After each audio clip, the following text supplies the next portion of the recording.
The test is in 4-part, Part 1, Part 2, Part 3, and Part 4. Now look at Part 1. You will hear two students talking about university clubs and societies. First, in the exam, you will have 20 seconds to look at questions 1 to 7.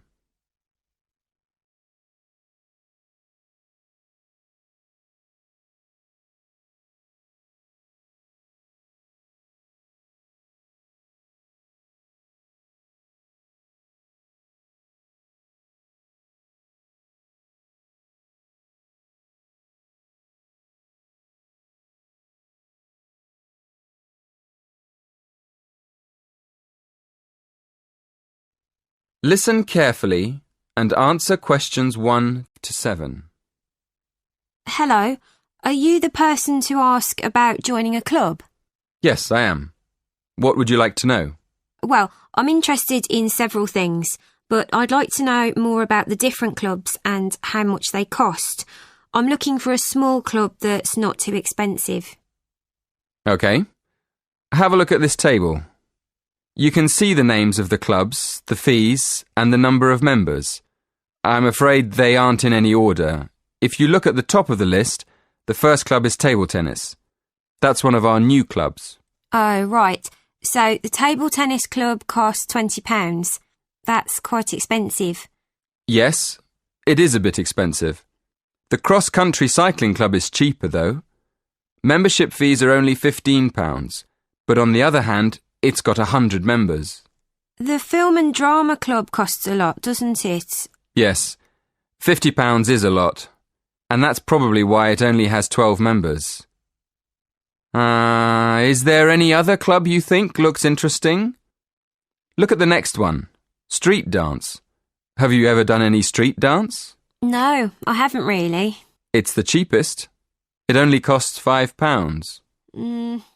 OK. Shall we start with your interests? What do you like doing best? Well, I like photography.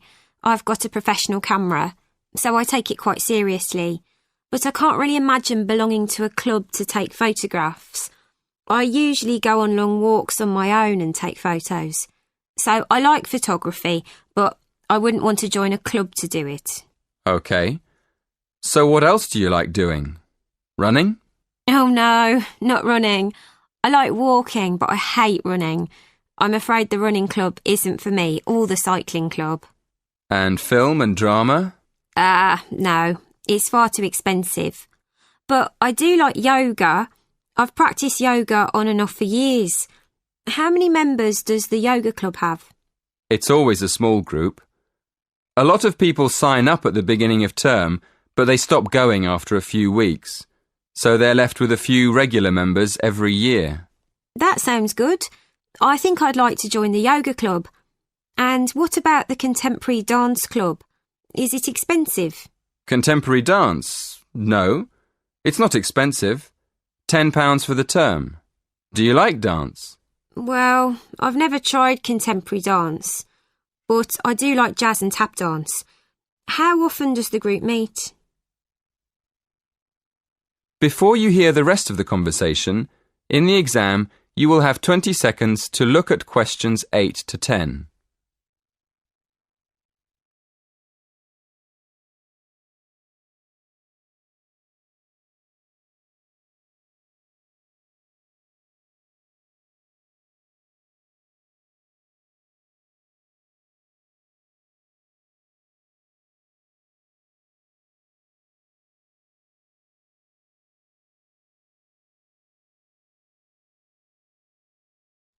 Listen and answer questions 8 to 10. So, can I have your full name, please? Victoria Mandeville. Mandavil? No. Mandeville. LLE. Thank you. And how old are you? 19. And your address? 57, Berry Gardens, Atherton Park, Manchester, M46. How do you spell Berry? B-E-R-R-Y? No, It's B-U-R-Y. Right. B-U-R-Y. And do you have a contact number? Yes, my mobile is 07942 573 279. 07942 573 279. Yes, that's right. Is that all? One more thing. Do you have an email address?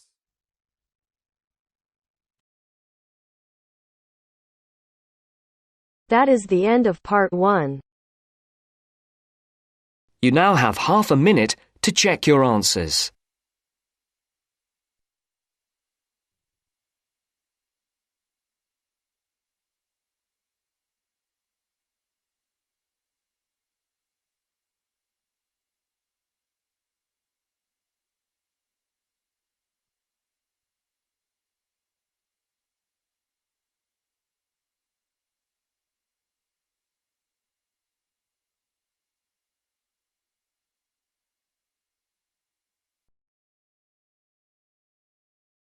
Now turns to part 2.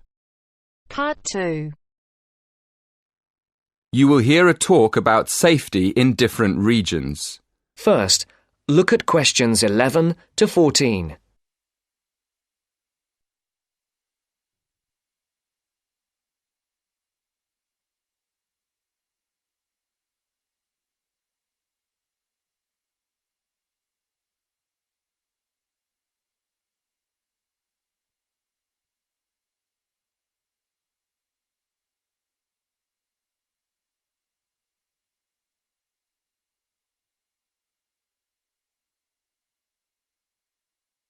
Listen carefully. Good evening, everyone. It's great to be here to talk to you about staying safe on holiday.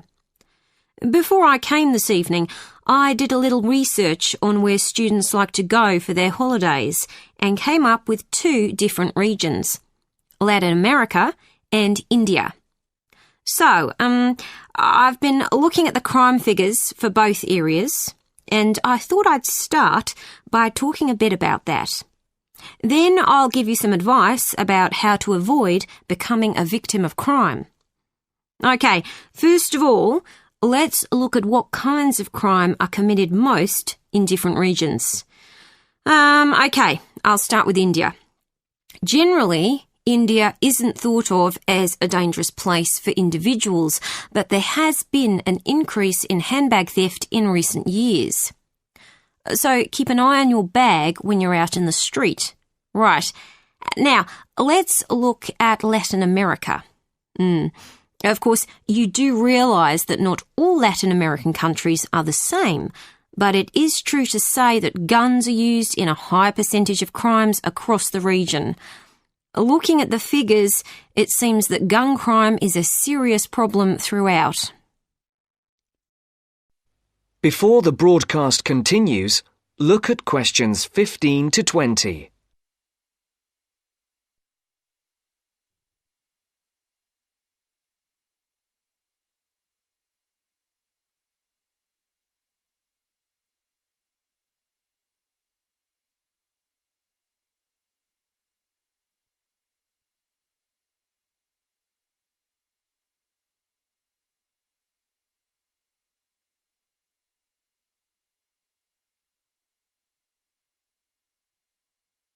You will now listen to the second part of the talk.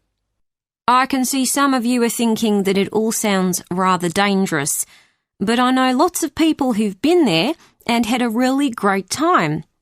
They followed advice from the authorities, like making sure they didn't wear expensive jewellery in the street. And I'd certainly advise anyone travelling to Latin America to do the same. Another thing you should be careful of is not to go to lonely places at night. But of course, that's the same anywhere.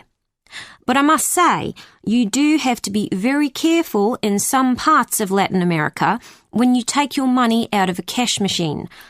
Sometimes you find that thieves stand very close to people at cash machines and take their money as it comes out. Okay, so now I'll finish by talking a little bit about India. I've actually been to India, and I didn't have any feeling that it was dangerous at all. First of all, I went on an organised tour with a group of people. This is definitely the best way to go because it's so much safer. I mean, I didn't go anywhere without the group, and we had a tour guide who spoke the local language and knew the area. In fact, I remember now, she warned us not to go off with strangers, even if they seem nice and friendly. But again, you wouldn't do that at home either, would you?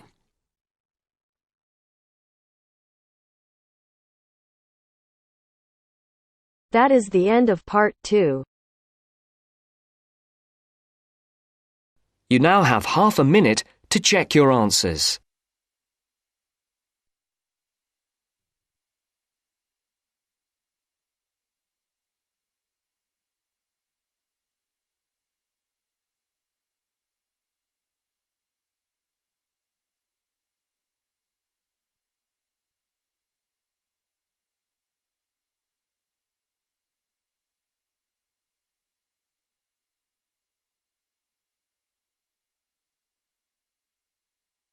Now turns to part 3.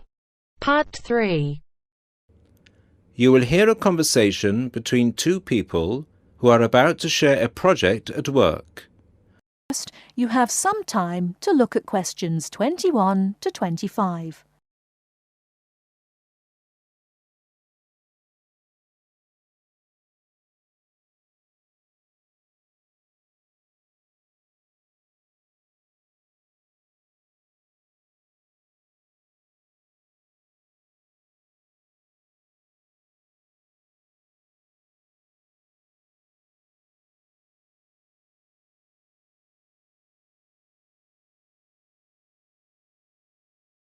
Now listen carefully and answer questions 21 to 25. Hi Bill, how are you? I'm okay now, Sarah, but I was so ill last week. Oh dear, what was the problem? Did you eat that dodgy fish in the canteen? No. At first, I thought it was a cold, but then my head started hurting and my eyes started to go blurry. Oh, I'm so sorry. That sounds serious. Yeah, it's okay actually. I went to the doctor and he diagnosed me with a migraine. He gave me some medicine and I'm starting to feel much better. Oh, I'm glad to hear that. Well, I'm also glad you're in today because we have to work on a new project together. Oh, are we in the same section? No, it's just us. No one else. Mr. Donaldson put us down as B team because we live near each other. That could be fun. What do we have to do? Well, the project is partly internet research, then checking reference books for information to prepare a survey, which we have to use with people we know. Great! What's the topic? It's to do with shopping over the last 10 years. We have to find out how customers have changed their behaviour. OK, so what's the first step? I think the first thing to do is to check the list of references he gave me. But my computer is in for repair, so if I check in the reference library, would you be willing to look up some references online? Once we're done with the reference checks, we can write the questions together. That's fine. I'll do the internet research. So, what sort of shopping are we looking at? Only food or goods or clothes shopping? We have to find people who are willing to tell us about personal things, like deodorants, cosmetics, soap or vitamin creams. The other groups are doing food, electrical goods and clothes. That won't be so easy, Sarah.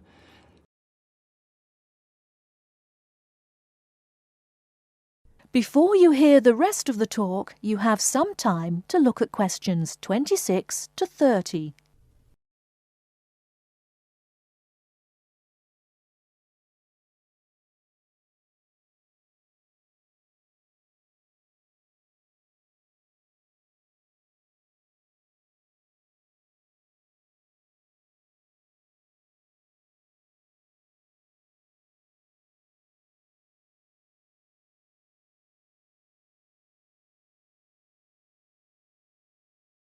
Now listen and answer questions 26 to 30.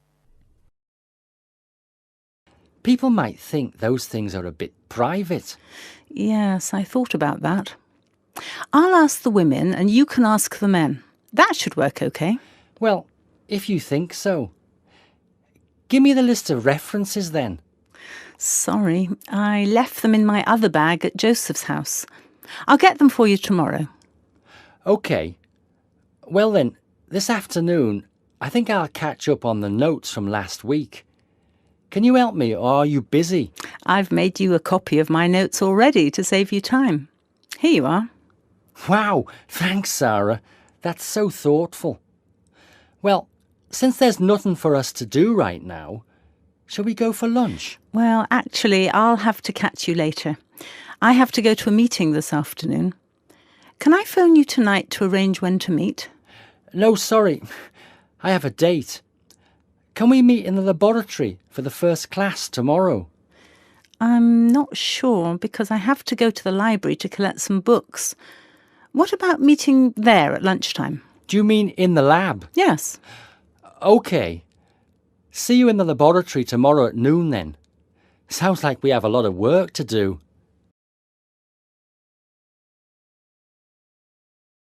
That is the end of part 3. You now have half a minute to check your answers.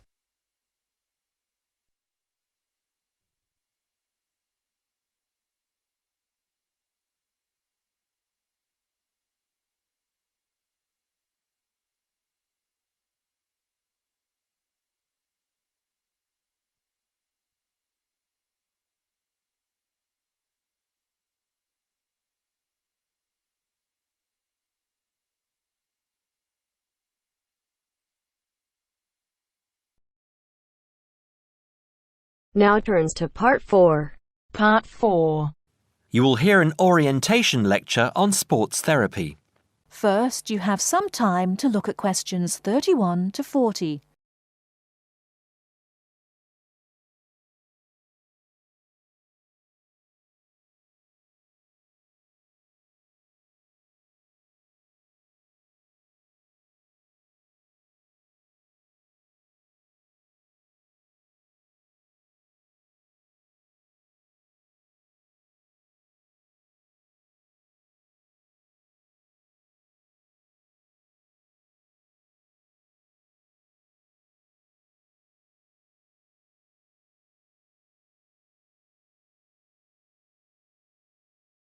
Now, listen carefully and answer questions 31 to 40. Good morning and welcome to the University's Open Day and to our lecture on sports therapy. There are 2 good reasons to be here. Firstly, you will experience what a university lecture is like, so take out your notebook and pen. And secondly, you will find out about the sports therapy programme. OK. So what does a sports therapy programme involve? Everybody in today's society knows the impact sport, health and fitness makes on the population's physical and mental health. Studying at Kent will develop your understanding of the ideas and issues within the sports therapy, health and fitness industries. Sports therapy is one of the fastest growing careers within the sports sector. The programme teaches you all the specialist knowledge you need in order to work within these industries. This includes scientific aspects such as anatomy and physiology and sports psychology. You learn how to design training programmes and lifestyle profiles for a range of clients and to understand the role of sports promotion and event management. The degree also covers the treatment and prevention of sporting injuries and the importance of referral programmes. There will be a full description of these subjects for you available at the door when you leave this lecture. Now, just to talk a little about teaching and assessment. The programme involves taking part in and designing practical sports sessions, lectures, small group seminars and private study. On average, you have 6 lectures, 3 practical sessions, and a 1-hour-long seminar per week. And you also spend additional time developing your coaching and theoretical knowledge in real-life situations. At Stage 1, the first half of the year is assessed by 100% coursework and observed assessments. A majority of the modules also have written exams within the final half of the year, with the rest practically assessed. Stage 2 and 3 assessment varies from 100% coursework to a combination of examination and coursework, usually in the ratio 50-50, 60-40, or 80-20. You're probably wondering what career paths you can take once you've completed this degree. Well, careers can vary from employment in health and fitness clubs, sports injury clinics, sports development within local authorities, or with national governing bodies of sport, working in community leisure or sports attractions, self-employed personal trainer or sports therapist. There are some requirements you need to fulfill to enter this course. International students can qualify with the following: school certificates and higher school certificates awarded by a body approved by the university, matriculation from an approved university, with a pass in English language at GCSE O-level or an equivalent level in an approved English language test, passing one of Kent's foundation programmes, provided that you meet the subject requirements for the degree course you intend to study, or an examination pass accepted as equivalent to any of the above. In order to enter directly onto a degree course, you also need to prove your proficiency in English, and we ask for one of the following: average 6.5 in IELTS test, minimum 6.0 in reading and writing, Grade B in Cambridge Certificate of Proficiency in English, Grade A in Cambridge Advanced Certificate in English, a pass overall in the JMB/NEAB test in English for overseas students, with at least B in writing, reading and speaking modules, a TOEFL score of at least 580 written test or 237 computer test. If you haven't yet reached those standards, Kent runs a foundation course for international students, which gives you a year's academic and language training before you begin on your degree. Right, that's about it. Any questions? That is the end of part 4. You now have half a minute to check your answers.